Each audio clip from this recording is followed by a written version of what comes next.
बिस्मिल्लाहिर्रहमानिर्रहीम। Today's topic is electric field lines. हमने previously electric field के बारे में पढ़ा था। इलेक्ट्रिक फील्ड को लाइंस की फॉर्म में रिप्रेजेंट करना जो है वो इलेक्ट्रिक फील्ड लाइंस कहलाता है। Electric field lines are the visual representation of electric field in terms of line. हमें इससे इंफॉर्मेशन क्या मिलती है? इलेक्ट्रिक फील्ड को लाइंस की फॉर्म में रिप्रेजेंट करने से हमें ये मैप प्रोवाइड करती हैं about the direction of electric field and the strength of electric field at various point around the charge। क्योंकि हमें इलेक्ट्रिक फील्ड लाइंस जो हैं वो इंफॉर्मेशन प्रोवाइड करती हैं डायरेक्शन और स्ट्रेंथ की। इसके अलावा फोर्स के बारे में इंफॉर्मेशन देती हैं कि फोर्स किस डायरेक्शन में होगी, कहाँ पे क्या होगी। इसलिए हम इन लाइंस को लाइंस ऑफ फोर्सेस भी बोलते हैं। क्वेश्चन ये रेज होता है कि इलेक्ट्रिक फील्ड लाइंस जो हैं वो ड्रॉ कैसे की जाए। इसके लिए मैं एक चार्ज Q कंसीडर करता हूं, पॉजिटिव चार्ज Q कंसीडर करता हूं। इसकी हम अगर फील्ड लाइंस को ड्रॉ करना चाह रहे हैं तो मुझे इसको ड्रॉ करने के लिए इसके अराउंड टेस्ट चार्जेस प्लेस करने पड़ेंगे। मैं इक्वल डिस्टेंस के ऊपर अप्रॉक्सीमेट टेस्ट चार्जेस को क्या करता हूं, वो प्लेस करता हूं।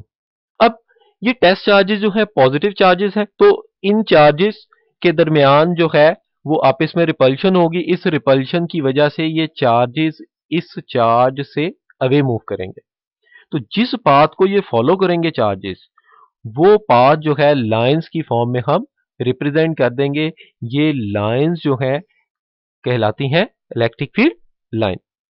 अगर मैं चार्ज पैटर्न का, एक पॉजिटिव चार्ज का फील्ड पैटर्न ड्रॉ करना चाहूं तो मैं इस तरह ड्रॉ कर सकता हूं कि लाइंस उससे वर्टिकली आउटवर्ड मूव करती हैं, क्योंकि चार्ज जो है टेस्ट चार्ज वो आउटवर्डली जा रहा है।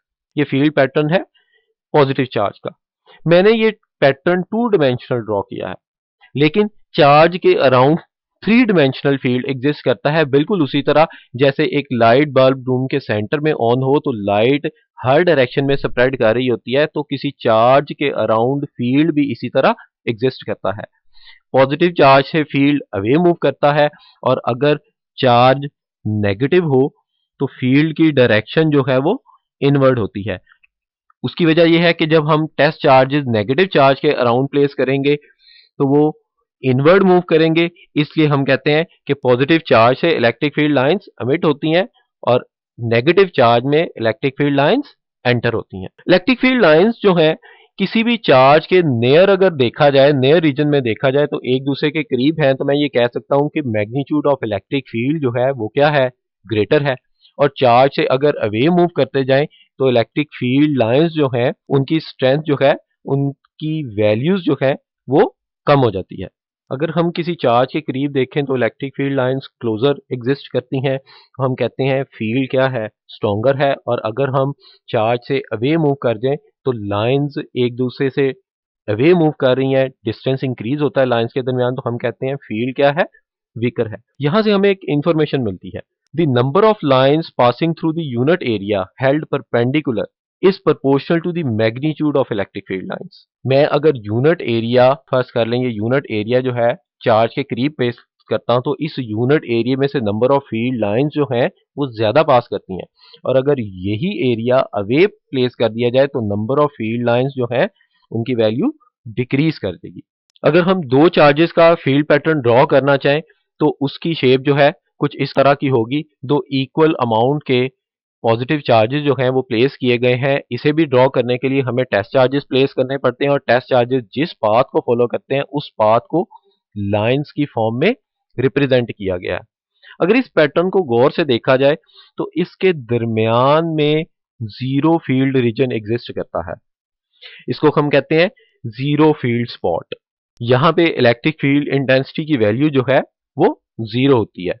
अगर हम यहां पे अगर कोई टेस्ट चार्ज प्लेस कर दें तो उसके ऊपर कोई फोर्स एग्जिस्ट नहीं करेगी।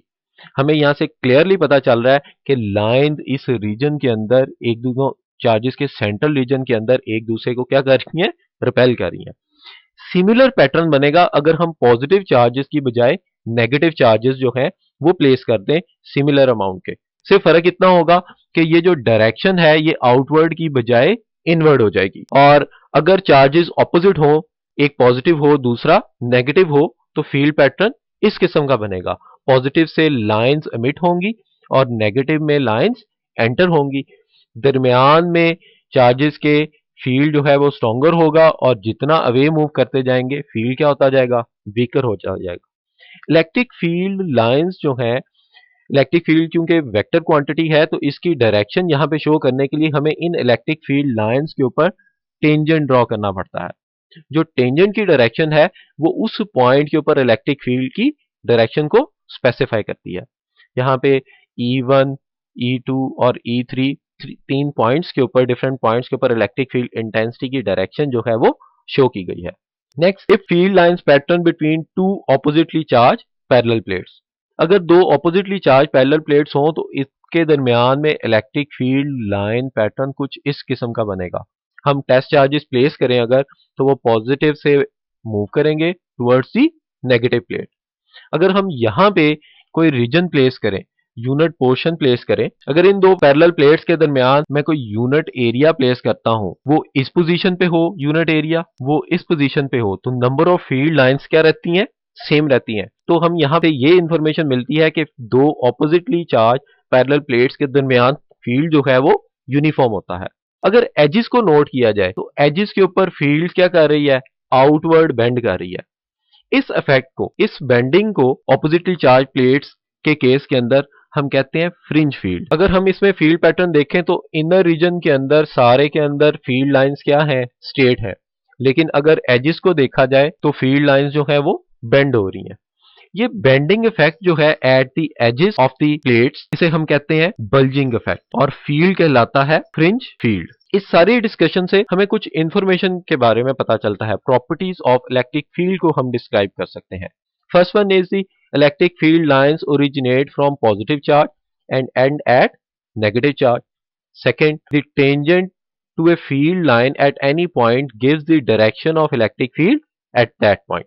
जैसे हमने टेंजेंट ड्रॉ किया था उसके अंदर कर्व लाइंस के ऊपर, कर्व इलेक्ट्रिक फील्ड के ऊपर जो कि इलेक्ट्रिक फील्ड की डायरेक्शन को रिप्रेजेंट कर रहा है, ये वो पॉइंट लिखा हुआ है। Third one is the lines are closer where the field is stronger and lines are farther apart where the field is weaker. And the last point is no two lines cross each other. This is because E has only one direction at any given point. If the lines cross, E would have more than one direction, which is not possible.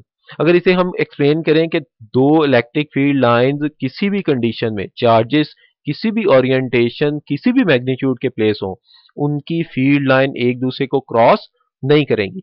अगर ये field line cross करती हैं एक दूसरे को, तो उस point के ऊपर बहुत सारे टेंजेंट्स क्या किए जा सकते हैं, ड्रॉ किए जा सकते हैं। फर्ज करें दो लाइंस एक दूसरे को क्रॉस करती हैं, तो इस पॉइंट ऑफ इंटरसेक्शन के ऊपर, क्योंकि एक पॉइंट होगा, इस पॉइंट के ऊपर हम मल्टीपल टेंजेंट्स क्या कर सकेंगे, ड्रॉ कर सकेंगे, जो कि पॉसिबल नहीं कि एक पॉइंट के ऊपर इलेक्ट्रिक फील्ड की मल्टीपल डायरेक्शंस हो। Thank you.